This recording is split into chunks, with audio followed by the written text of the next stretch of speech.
Quelle est l'évolution pour le patient dans la BPCO? Oui, sur le plan des symptômes, de ce qui arrive, effectivement. Puisque là, j'ai parlé de l'évaluation avec des chiffres par le médecin traitant et le spécialiste. Bon. Alors, il y a d'abord, je l'ai dit, l'essoufflement. Bien. Cet essoufflement évolue, comme je l'ai montré dans l'échelle, et évolue vers l'insuffisance respiratoire qui, à ce moment-là, est mesurée par le pneumologue. Un des problèmes, c'est que cette évolution, je l'ai montré sur les tranches de bronches, c'est de l'inflammation aussi. Et une muqueuse inflammatoire, en plein hiver comme nous sommes, va être plus sensible à tous les irritants, bien sûr, mais aussi à toutes les infections qui traînent, à tous les virus. Et du coup, ça donne ce qu'on appelle des exacerbations, c'est-à-dire qu'il y a beaucoup plus d'infections chez le bronchite chronique, chez le patient atteint de BPCO. Et que tout ça aggrave, c'est un cercle vicieux, encore plus d'inflammation, donc encore plus d'insuffisance respiratoire. Que c'est là aussi que se situe l'emphysème et du coup les échanges gazeux sur des bronches qui sont abîmées, inflammatoires, les échanges gazeux se font moins bien. Alors c'est quoi les échanges gazeux? On sait bien, bon ça c'est un schéma simplifié, le corps, on a la grande circulation, on l'appelle comme ça, qui va dans les membres, tous les organes, et la petite circulation, c'est donc entre les poumons, la circulation, le cœur. Bien. Quand il y a des altérations de bronches qui sont trop serrées, inflammatoires, et qui apportent moins d'oxygène, eh bien, c'est tous les vaisseaux qui souffrent, parce que dans le poumon doivent se faire des échanges entre l'air et le sang. L'air qui apporte l'oxygène pris par le cœur et les vaisseaux, et qui rejette ici le gaz carbonique. Si tout ça est altéré, réduit, de mauvaise qualité, parce qu'il y a moins de circulation, il y a moins d'oxygène qui arrive dans la grande circulation après, et il y a moins d'oxygène qui arrive dans tous les organes, donc essentiellement d'ailleurs le cœur et le cerveau, qui sont à privilégier, et il y a plus de gaz carbonique qui reste dans la circulation et dans les poumons. Voilà. Donc, une des complications essentielles à propos de ces échanges gazeux, c'est la baisse d'oxygène, qu'on mesure d'ailleurs aussi, notamment à l'hôpital, bien sûr, par ce qu'on appelle les gaz du sang. Il y a moins d'oxygène dans le sang et il y a trop de gaz carbonique. Et c'est responsable d'une insuffisance cardiaque, c'est une conséquence dont, par exemple, une des premières, c'est l'augmentation de la pression artérielle, parce que le cœur essaye de travailler plus. Le cœur, c'est une pompe pour avoir de l'oxygène qui doit fournir à tout le reste, et essentiellement le cerveau, les autres organes, etc. Et dans les autres organes qui fonctionnent moins bien, ça donne aussi des problèmes d'alimentation et de nutrition. Parce que quand on a un poumon distendu par de l'emphysème, quand on a moins d'oxygène, eh bien, le fait de s'alimenter, c'est un effort plus important. Et donc, on mange moins bien et on a moins d'éléments essentiels. Et donc, il y a des pertes de poids et surtout des déséquilibres alimentaires. Et puis, il faut ajouter la conséquence dramatique de la BPCO, qu'est le cancer bronchopulmonaire. Voilà. Mais dans tout ça, c'est vrai que ce qu'a à vivre le patient, c'est un handicap. Parce que vous avez vu des insuffisants respiratoires, il y a moins d'oxygène dans le sang. Donc pour nous pneumologues, il y a un moment, il faut les mettre sous oxygène. Et ce n'est pas quelque chose de facile, c'est un handicap dans la vie quand on est dépendant de l'oxygène. Donc si les bronchopathes chroniques, si les bronchites chroniques ne veulent pas en arriver là, eh bien qu'ils prennent les mesures de traitement et de prévention. Alors, il y a effectivement la prévention, mais il y a aussi, dans ce cas-là, déjà un traitement. Il y a des traitements. C'est une maladie chronique la BPCO, mais il y a des traitements, lesquels qui se font, alors si on est sur le plan curatif, il y a des médicaments qu'on appelle des bronchodilatateurs. J'en ai pas apporté, mais ce sont ces aérosols doseurs. Donc, c'est quand même des avantages, ça. Parce que actuellement, les médicaments sont tels, dans les aérosols doseurs, qu'ils sont au niveau, qui vont dans les bronches, si le patient est bien éduqué à les prendre. Et que ça ne passe pas dans le sang, ça ne passe pas dans l'organisme.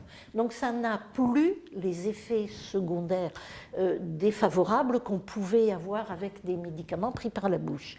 Alors ce sont des bronchodilatateurs, je ne vais pas m'étendre sur les classes thérapeutiques, ça c'est les médecins et les pneumologues qui peuvent en juger. Et on y associe d'ailleurs, il y a des aérosols qui comportent les deux, les bronchodilatateurs de différentes catégories et des corticoïdes. Les corticoïdes ont le mérite de lever l'inflammation. Je vous ai montré qu'il y en avait de l'inflammation, oui. Et du coup d'améliorer les échanges air-sang. Donc ces médicaments bien pris apportent un résultat. Dans le traitement, mais bien sûr, il y a le traitement des surinfections, les exacerbations dont je vous ai parlé. Donc ça veut dire quoi pour les BPCO? Ça veut dire que dès qu'ils commencent à avoir une infection, ils ne laissent pas traîner en disant c'est un rhume, c'est rien. Non, ils vont voir le médecin qui sera à même de leur traiter cette phase aiguë. Et si c'est surinfecté, éventuellement de leur mettre des antibiotiques. Bon. Et puis il y a la kiné respiratoire, qui a une place essentielle pour apprendre aux gens à mieux se servir de leur réserve respiratoire là, dans les poumons. Alors, j'en viens forcément aussi à un aspect préventif. Ça va de soi, le tabac et le cannabis, ça mérite d'être arrêté parce que là, on peut être actif. Et puis, il y a, on l'a souligné à d'autres reprises, les vaccins.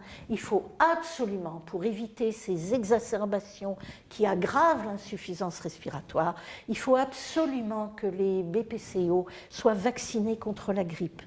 Et d'ailleurs, on sait que pour ceux qui sont vaccinés contre la grippe, il y a 50% de mortalité en moins. C'est-à-dire il y a moitié moins de morts par surinfection de la grippe chez les BPCO qui se font vacciner. Bon. Et puis les autres vaccins, ça c'est aux médecins traitants d'en juger contre le pneumocoque, etc. Bon. Et il y a un point essentiel qui est développé dans la prise en charge depuis une dizaine d'années, c'est la réhabilitation respiratoire. Alors, de la même manière que d'ailleurs en cardiologie, on fait de la réadaptation, oui. Après la survenue d'infarctus notamment, on fait de la réhabilitation respiratoire, qui est basée essentiellement sur l'activité physique. Parce que celui qui est essoufflé, il ne faut pas qu'il reste assis dans son fauteuil. Il faut qu'on lui apprenne à reprendre une activité physique. Alors, ça veut dire un réentraînement à l'exercice. Alors, comment ça se passe? On propose aux patients, pour une durée à peu près de 3 semaines, soit dans des centres, quand ils sont trop éloignés, parce que c'est vrai que là, essentiellement, c'est à Metz ou Nancy, soit de façon ambulatoire, ils y vont le matin, ils repartent le soir, mais ça dure 3 semaines, un réentraînement à l'effort avec des exercices de vélo, de la kiné, de la marche, voilà. On fait ce qu'on appelle une éducation thérapeutique avec eux dans des groupes, avec aussi des psychologues, des médecins, des infirmiers qui ont fait une formation spécifique. Et il y a une prise en charge aussi au niveau de la nutrition, c'est important. Et ce qui est psychosocial. Alors, comment il y a cette prévention? C'est des choses déjà qu'on peut dire. Un emphysémateux et un bronchopathe sévère qui est en insuffisance respiratoire, il ne faut pas qu'il fasse les repas traditionnels, petit déjeuner, déjeuner, dîner. Il faut qu'il fractionne ses repas, c'est-à-dire un petit goûter vers 10h le matin, moins manger à midi, mais remanger vers 4-5 heures et remanger le soir. Des repas plus fréquent et plus petit parce qu'il le supportera mieux et qu'il pourra avoir les apports alimentaires qui lui sont nécessaires. Alors, cette réhabilitation respiratoire dont je vous ai parlé, elle a montré ses résultats. Elle a montré ses résultats sur la prévention des exacerbations. C'est-à-dire que les bronchites chroniques qui ont fait une réhabilitation font moins de surinfection. Et on a montré aussi une amélioration de leur valeur fonctionnelle au peak flow et chez le pneumologue. Et que ça se traduit aussi avec l'amélioration de la nutrition et tout ce qui est assistante sociale, etc. Les aides, quand ils ont déjà besoin d'oxygène, eh bien tout ça, ça améliore la qualité de vie. Maintenant, si vous permettez, je voudrais souligner quelque chose qui est nouveau depuis quelques années, mais qui nous pose beaucoup de questions et qui mérite beaucoup d'attention. C'est le fait qu'il y ait de plus en plus de femmes touchées par la BPCO. Pour donner un chiffre là encore qui donne l'ampleur du problème, il y a 20 ans, il y avait 20% de femmes parmi les bronchopathes chroniques. À l'heure actuelle, il y en a 40%. En 20 ans, on est passé de 20 à 40%. C'est-à-dire que maintenant, c'est presque un bronchopathe sur deux qui est une femme. Alors, qu'est-ce qui se passe là? On s'est rendu compte qu'avec des facteurs de risque égaux, polluants, etc., mais par exemple, à tabagisme égal, eh bien, les femmes développent une BPCO plus rapidement que les hommes. Donc attention, mesdames, bien sûr, parce que ça veut dire aussi plus souvent des exacerbations, des surinfections. Ça veut dire qu'elles sont plus souvent hospitalisées que les hommes. Ça veut dire qu'il y a plus de cancer du poumon chez la femme bronchopathe chronique que chez les hommes bronchopathe chronique. Et qu'elles ont une moindre résistance à l'effort. Donc là, il y a un problème qui mérite d'être su et pris en compte par les femmes. Attention au tabagisme, attention au cannabis et accessoirement attention à tous les facteurs environnementaux. Voilà, je lance aussi ce petit cri d'alarme des pneumologues en ce moment. Merci de les avoir écoutés. Eh bien, écoutez, merci Dr Lang, et je vous invite donc à rejoindre aussi notre site amélie.fr pour avoir encore plus d'informations. Merci.